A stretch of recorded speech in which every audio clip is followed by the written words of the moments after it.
Hello, masterclass and practical class members. In this video clip, I will share image training for a basic C-arm guided lumbar transforaminal steroid injection pattern, with particular emphasis on the subpedicular approach.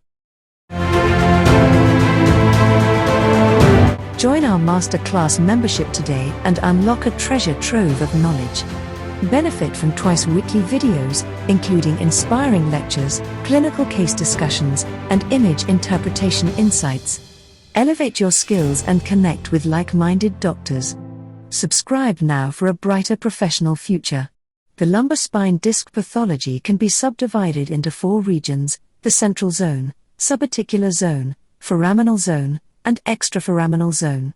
Likewise, lumbar spinal stenosis can be divided into central, subarticular, and foraminal types of stenosis. The subarticular and foraminal pathology types constitute most unilateral reticular pain. On the other hand, the central stenosis compromises the bilateral lower extremity. Let's take a closer look at the subarticular type. The subarticular area is the space between the superior articular process of the facet and the posterior vertebral margin. The paramedian sagittal scan shows a narrowing of the subarticular space, narrowing and impingement of the nerve root. The foraminal area, defined as the space between the pedicle and the posterolateral vertebral margin, is also crucial. The lateral sagittal scan shows swelling of the dorsal root ganglion and a narrowing of the foraminal space. But the sagittal scan could not visualize well the exact pathologic shape of the foraminal space. Therefore, I recommend the oblique sagittal scan, which can more vividly visualize the foraminal dimension. There are several needle approach techniques for relieving reticular pain. At this time, I'm going to focus on the subpedicular approach. In this method, I place the needle tip right under the pedicle. When dealing with subarticular stenosis, I recommend the subarticular approach by selecting one level below. For example, for L4-5 subarticular pathology, I choose L5 for the subpedicular injection. On the other hand, for foraminal stenosis or lateral type of herniated nucleus pulposus, I prefer the infraneural approach at the same level, sometimes called the retrodiscal approach. This model will demonstrate the subpedicular needle approach. Let's delve into the subpedicular approach technique. I prefer AP and oblique C-arm guided approach than lateral C-arm visualization. Needle approach using AP and oblique C-arm image guiding techniques can effectively minimize radiation hazards and save procedure time. A high-definition C-arm image and comfortable prone patient positioning are necessary for good practice.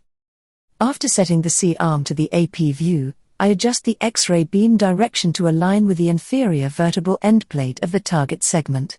For example, to target the L5 root, I tilt the beam cranially to align with the L5 inferior endplate. The subsequent steps involve transitioning to an ipsilateral oblique view to visualize the safe triangle.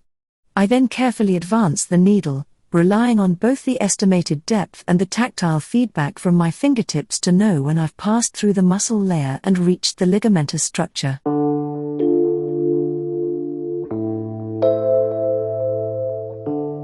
Once I feel this, I switch the C-arm to an AP view and continue advancing the needle along the inferior pedicle until it reaches the 6 o'clock position. This point, just beneath the inferior tip of the pedicle, serves as a landmark indicating the final destination for needle placement.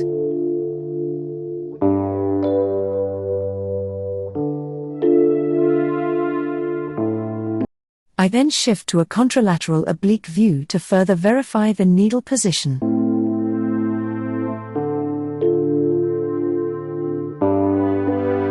Finally, I infiltrate contrast media under live fluoroscopy.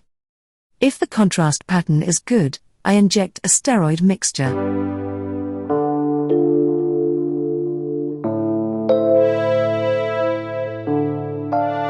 If I'm not satisfied with the contrast pattern, I add an adjuvant target. I have now completed explaining the procedure for the left L5 subpedicular approach and injection. Next, let's proceed with the right L5 subpedicular approach and injection. Thank you for your continued interest and participation.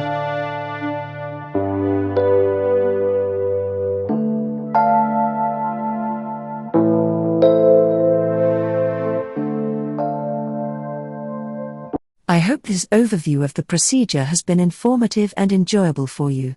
Finally, I would like to express my gratitude for your attention and engagement throughout this demonstration.